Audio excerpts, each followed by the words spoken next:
Reaping some plum, you know. Yeah. Something eat out some of this one.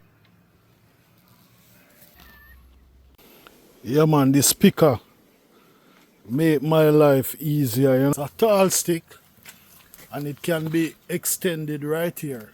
Yeah, make my life easier and you see how high the tree is. Thing about this picker, it's that it can pick up to a dozen June plum at once. And to see if I was exaggerating, I said it can pick 12, so let me count. 2, 4, 6, 8, 10, 11. Yeah man, so I pick 11 at once. But it could manage.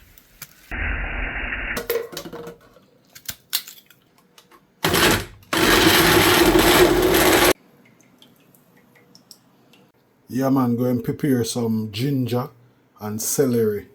Peel my ginger and wash it off properly, you know. Add my ginger and my celery. I always make my June plum second. Yeah, and strain it a second. This is my second strain.